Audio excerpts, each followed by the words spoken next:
নমস্কার বন্ধুরা, আমি অরিন্দম চলে আসলাম আজকে এই মুহূর্তে বিরাট বড় একটা ডিএ আপডেট নিয়ে। এবার কিন্তু ডিএ আন্দোলনের যিনি মুখ ভাস্কর বাবু, তিনি কিন্তু প্রাথমিক শিক্ষকদের এ ক্যাটাগরির বেতন দিতে হবে এটা নিয়ে কিন্তু হাইকোর্টে যাচ্ছেন। রীতিমতো কিন্তু তিনি একটা ফেসবুকে পোস্ট করেছেন এবং কি আপডেট আছে, কোন বিষয়ের উপর তিনি কেস করতে যাচ্ছেন, এটা নিয়ে আজকে আলোচনা করবো। সো বন্ধুরা, ভিডিওটা প্রথম থেকে শেষ পর্যন্ত দেখুন। এ ক্যাটাগরি স্কেল দিতেই হবে। ডিএ মামলার মাঝে আদালতে বেতন নিয়ে মামলার পথে শিক্ষকেরা, বেতন বাড়বে। ডিএ মাঝে ফের আদালতে বেতন নিয়ে মামলা করছেন শিক্ষকেরা। শিক্ষকদের বেতন নিয়ে কলকাতা হাইকোর্টে মামলা করার কথা ঘোষণা করলেন ডিএ আন্দোলনের অন্যতম মুখ ভাস্কর ঘোষ। একটি ফেসবুক পোস্টের মাধ্যমে তিনি জানান, পুজোর আগে এই মামলায় আবেদন করা হবে হাইকোর্টে। ডিএ মামলার মাঝে ফের আদালতে বেতন নিয়ে মামলা করছেন শিক্ষকেরা। শিক্ষকদের বেতন নিয়ে কলকাতা হাইকোর্টে মামলা করার কথা ঘোষণা করলেন ডিএ আন্দোলনের অন্যতম মুখ ভাস্কর ঘোষ। একটি ফেসবুক পোস্টের মাধ্যমে তিনি জানান, পুজোর আগে এই মামলার আবেদন করা হবে হাইকোর্টে। আসলে 1 বছরের পিটিটিআই কোর্স করে 2010 সালে প্রাথমিক শিক্ষক হিসেবে যোগদানকারী এ ক্যাটাগরি স্কেলে বেতন পান না।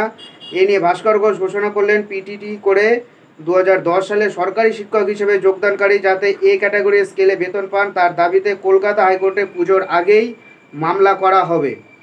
সোশ্যাল মিডিয়া পোস্টে ভাস্কর ঘোষ লিখেছেন, 2010 সালে যোগদানকারী শিক্ষক শিক্ষিকা যারা এ ক্যাটাগরির স্কেলে প্রথম দিন থেকে পাচ্ছেন না, অথচ তারা 1 বছরে পিটিটি করে যোগদান করেছিলেন।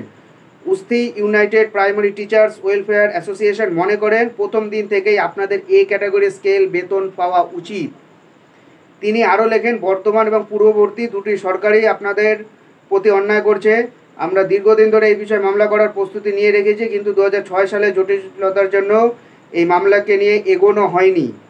শিক্ষকদের আশ্বাস দিয়ে ভাস্করবাবু লেখেন, এখন যেহেতু 2006 সালের সমস্যার সমাধান হয়েছে, তাই আমরা ঠিক করেছি দুর্গাপুজোর আগেই 2010 সালে শিক্ষক শিক্ষিকাদের দ্বারা 1 বছরে ট্রেনিং করে যোগদান করেছিলেন, তাদের প্রথম দিন থেকে এ ক্যাটাগরির স্কেলের জন্য সংগঠনের পক্ষ থেকে হাইকোর্টে মামলা করা হবে।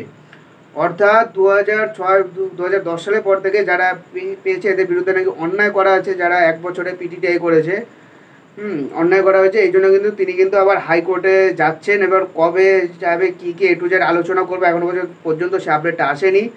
সো বন্ধুরা, ভিডিওটা ভালো লেগে থাকলে অবশ্যই লাইক করবেন এবং এরকম আপডেট পাওয়ার জন্য চ্যানেলটা সাবস্ক্রাইব করে আমাদের পাশে থাকবেন। দেখা হচ্ছে পরের ভিডিওতে। ভালো থাকবেন সবাই। নমস্কার, জয় হিন্দ, বন্দে মাতরম।